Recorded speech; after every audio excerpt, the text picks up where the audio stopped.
Welcome everybody back to Forza Motorsport. So today we're going to be going through the Vintage Hatch Championship. So we'll do 2 races for this episode and then we'll do 3 in the final episode for this championship. So yeah, we're going to be at Lime Rock full alternate. So let's see what's got going on for us.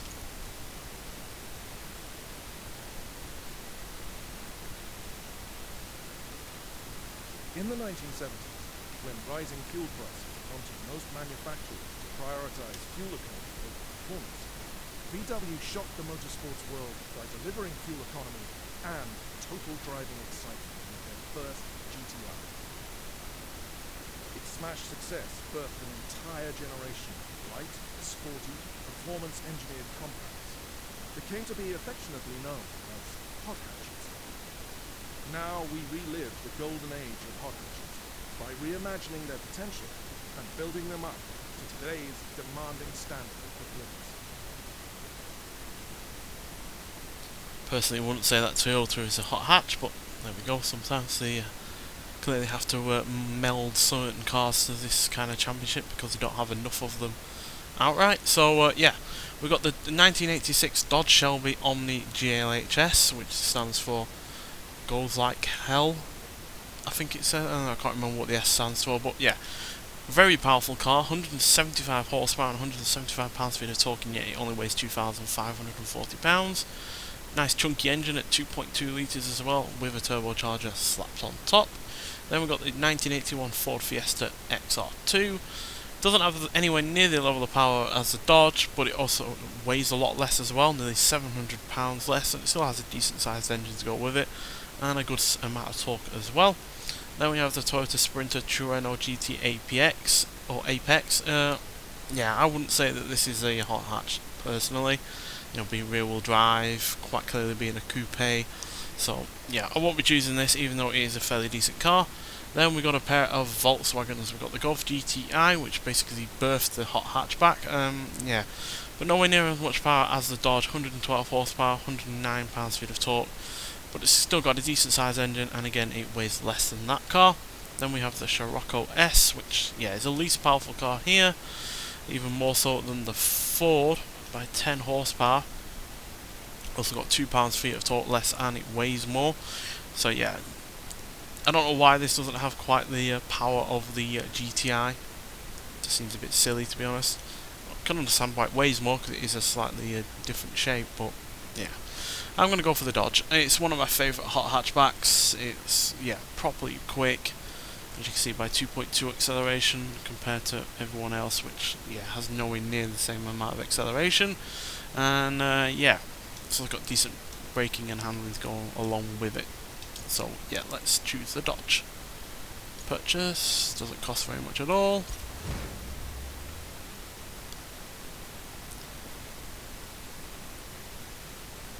Right, so let's look at the stats for this car in terms of acceleration. So 6.7 seconds to 60, which is pretty damn quick.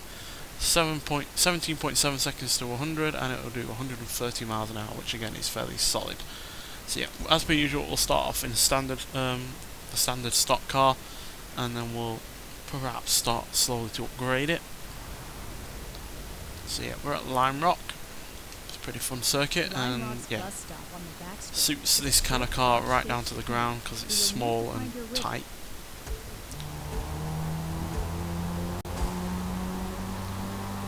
Right, won't bother in practicing because I don't see the point. Especially since, you know, it doesn't influence your grid position or anything like that. It just feels like a way to lengthen the career mode, which is obviously not the longest thing in the world. So yeah, right, so we're going to start off in 12th position just to get a feel for the car and the kind of cars we're going to be going up against. And yeah, we do not need 21 laps worth of fuel.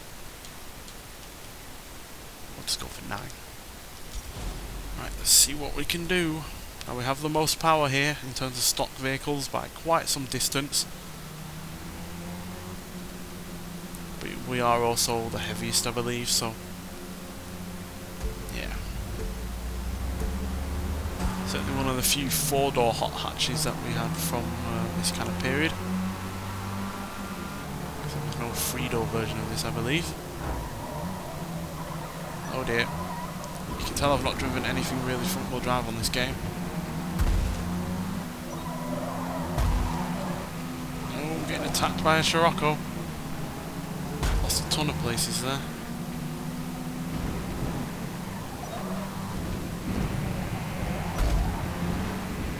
God, it's like being in a morning commute. Get out of the way. Why is everyone bunching up?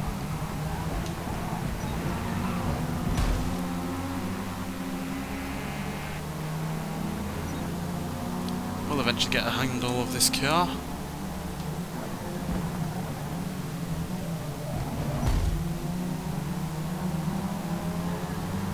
Yeah, there's certainly not enough older hot hatchbacks on this game to make a championship out of, quite frankly. Especially since we're obviously having to include a car that isn't a hot hatchback, so...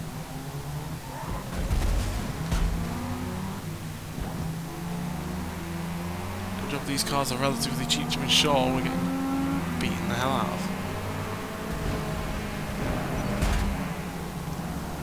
Right, we're finally getting back the place that we started in.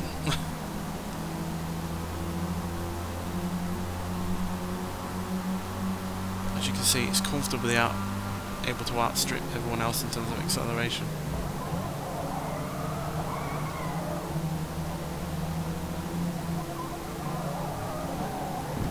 Probably not dynamically as good as the Trueno, because obviously that's front wheel drive and rear wheel drive. I mean front engine and front and rear wheel drive, so it's obviously going to have, you know, better weight balance and whatnot, but we have far more power than that car, which really isn't offset by the extra weight that we have.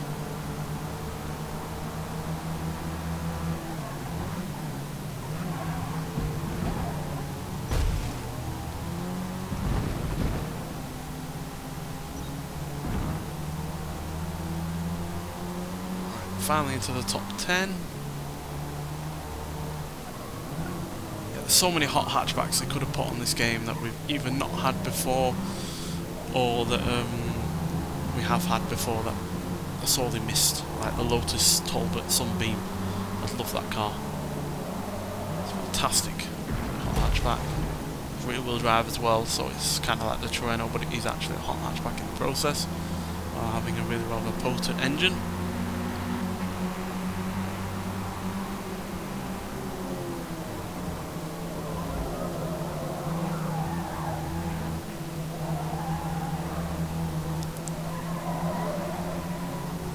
Really likes to stick up one of its rear wheels when it's going around a corner. Kind of like the GTI itself, to be honest.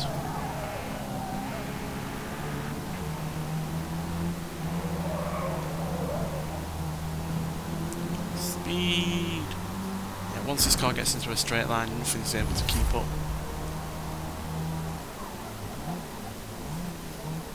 I would say the handling and braking is a little bit more even in that regard, considering this has the extra weight to deal with, despite, you know, the handling and the braking having the better stats. But that extra weight is something you have to be mindful of. Because with it being front wheel drive, it's easy for it to plough forwards. Like that, for instance.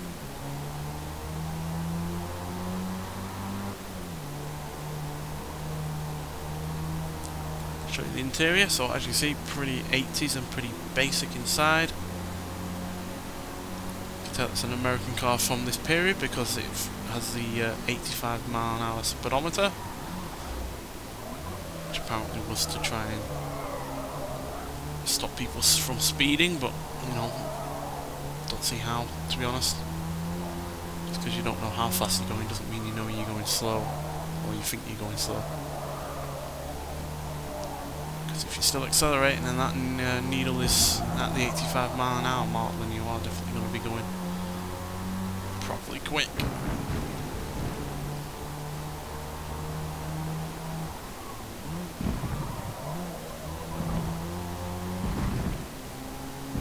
Seems especially stupid to put it on a car like this though.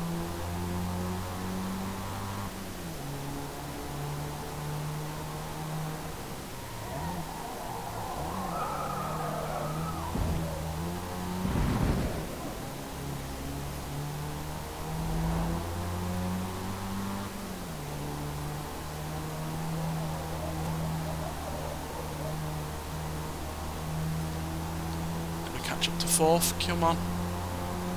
Certainly had a far faster lap this time round. 3 to go. Under 1 minute 15.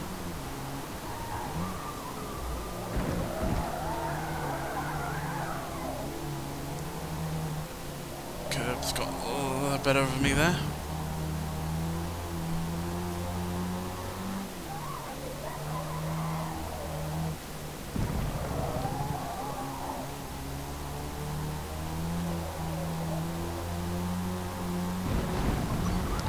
Slight bit of misconcentration there. Let's just give ourselves at least one rewind for this race. Even if we pretty much balls it up again. Oh dear.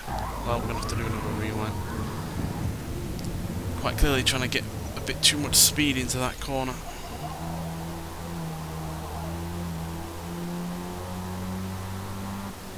Because as much as this has handling in the kind of same realm as the other cars, this was pretty much the US's, or at least I believe it's the US's first. Total time penalty is about half a second. Don't want any penalties. This was the USA's pretty much first performance front-wheel drive car. Obviously, we have had the Oldsmobile Tornado, but that wasn't really a I thought it was actually giving us a penalty there. That wasn't actually a performance car. It was a luxury car that was basically making the best use of front-wheel drive to give the maximum amount of interior. Yes, it had nearly 400 horsepower, but it really wasn't a performance car. Whereas this certainly is.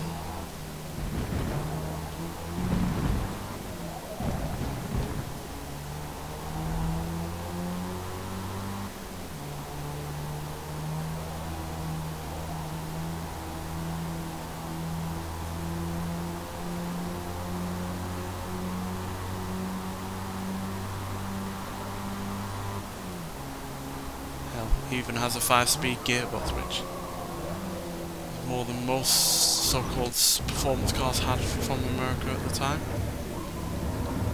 But I'm really struggling to get a handle on this car's handling, ironically.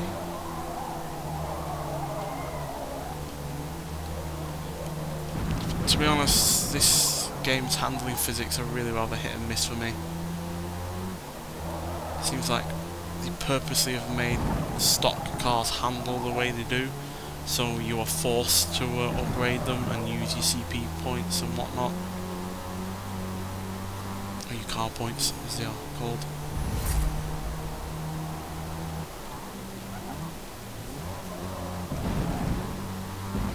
Perfect example of that is the fact that the McLaren Sabre feels like it's such an understeer heavy car, when I really doubt that's the case for it in real life. So it just feels like they're doing it, so you keep racing a certain car so you can get the upgrades to make it handle better.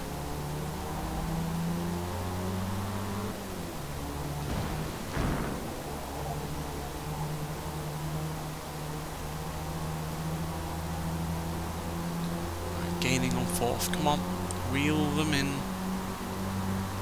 One more. Finish strong.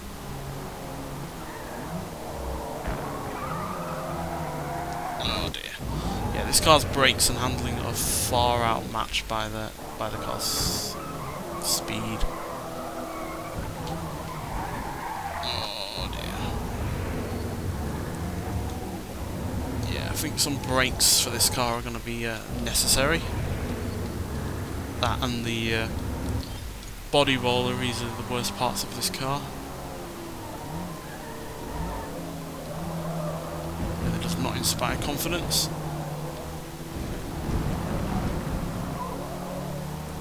But with the awful upgrade system, I probably won't even have enough points for both of those. So we'll have to at least deal with one of them for the next race.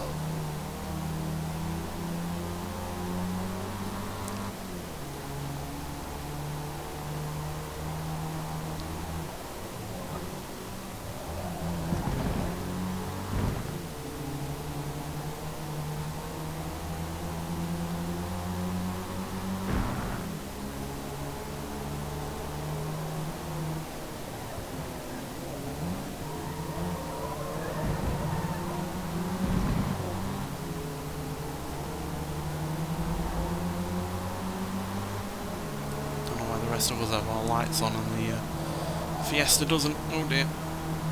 Come on. Outdrag the Ford. Well, 4th place is a decent position.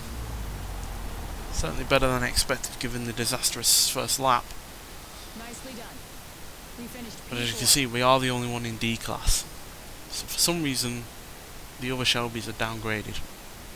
Don't know whether or not that's purposeful or not, but yeah, there we go. First race, 4th place, right. So let's get to the upgrade shop, see what we can do, which probably isn't very much.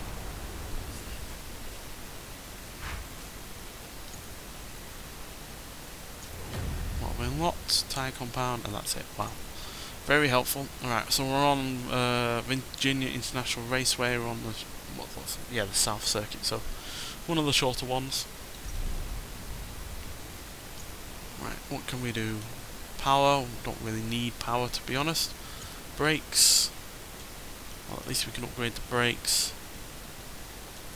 We have to go for the heavier ones if we want to have better braking overall. But it's only £6, so we'll go for that. Then I think the front tyres. Yeah, we'll go for those. Yeah, that improves the braking and also the handling. So we'll have better turning and we'll have better braking as well. So should hopefully help the car in terms of its performance. But let's nonetheless get on to the second race and see what happens. Right, we're going to start off in 10th place this time, just to see if it can give us a little bit of a better position, but who knows. As long as we're not crashing about as much this time, then we should be alright. So yeah, rolling start this time round.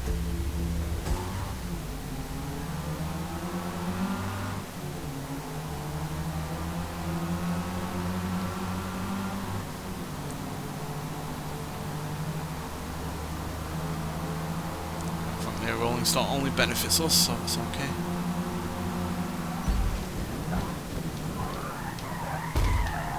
C-Daisy.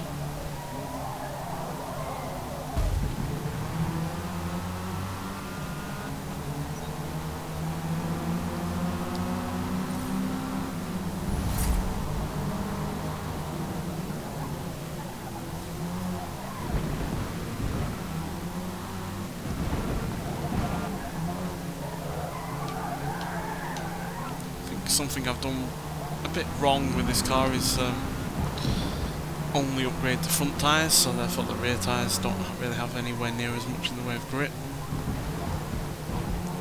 So the rear end can let loose at times, which is not very helpful.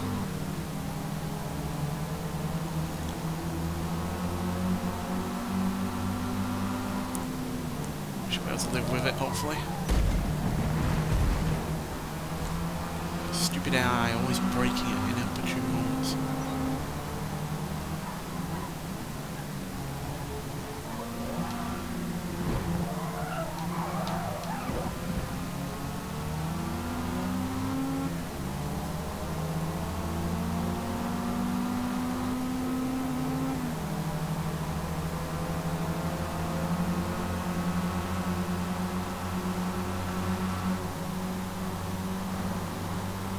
Goodbye. Eat my tower of power. We can get the speed back under control with the better brakes, but yeah, I have kind of screwed the handling up with the massive amounts of grip up front compared to the rear.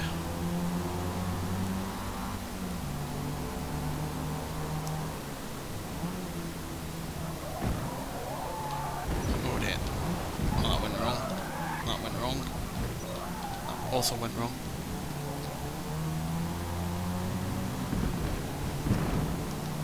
So kept our position, just lost a little bit of ground on 4th place.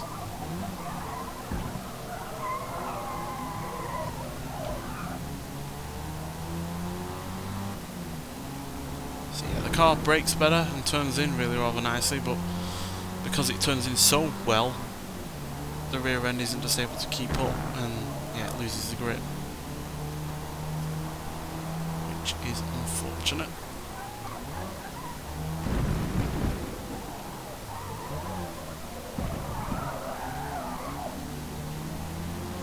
basically acting like an overly powerful rear-wheel drive car right now, which it certainly is not.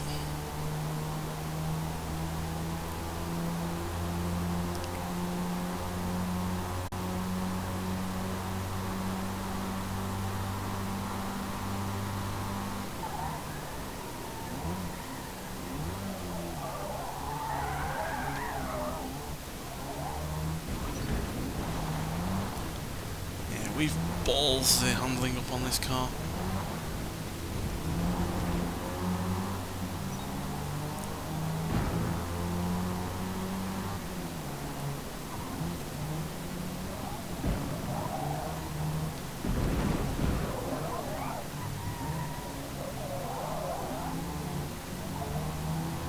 Obviously not helped by the fact that the body roll is really rather quite typical for an 80s car.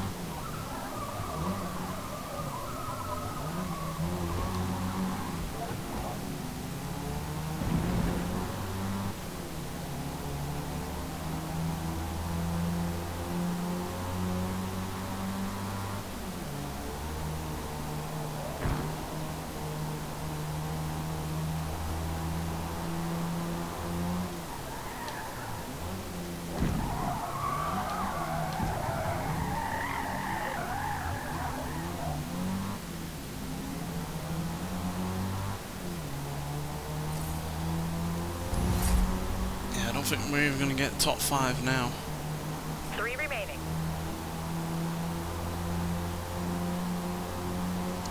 Just don't have consistent enough handling to deal with the tight parts of this course. Got the power for the straight parts, but yeah, everything else outside of the braking is not very good.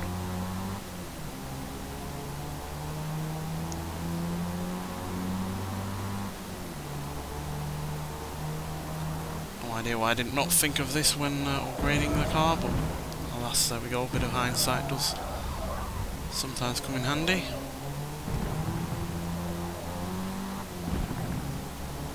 Just often a bit too late.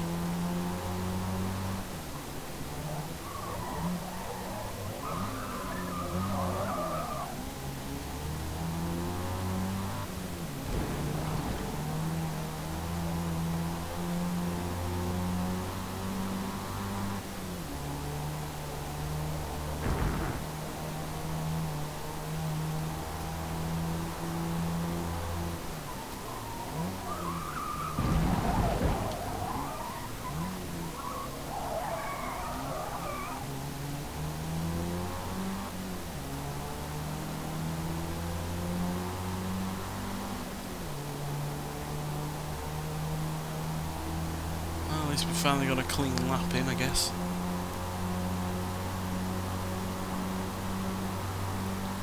Doubt that's anywhere near the fastest you can get around here in this car.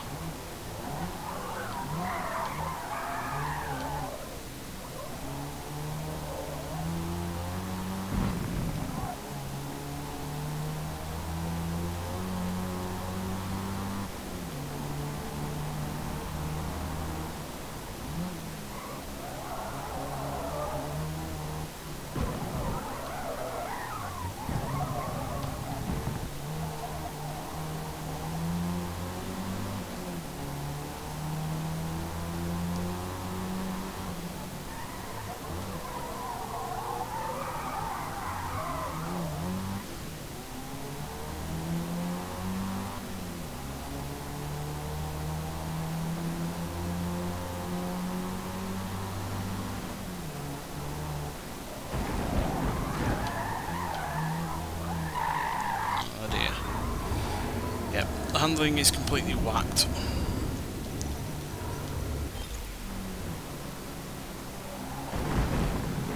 Purely my fault on that front. Error of judgment.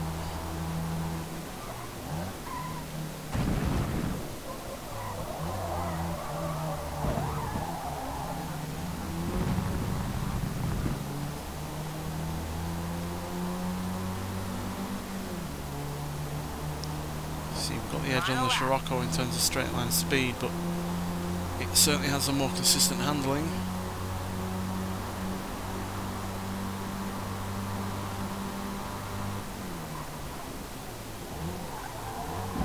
really got going for us is the braking.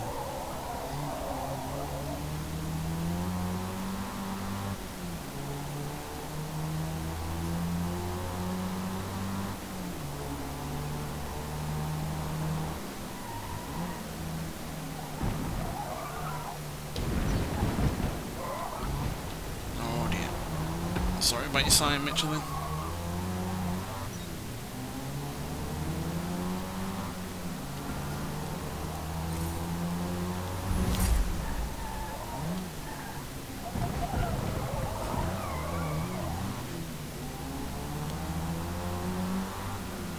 This car basically handles like it's drunk. Never know whether it's gonna just suddenly snap and bite your head off.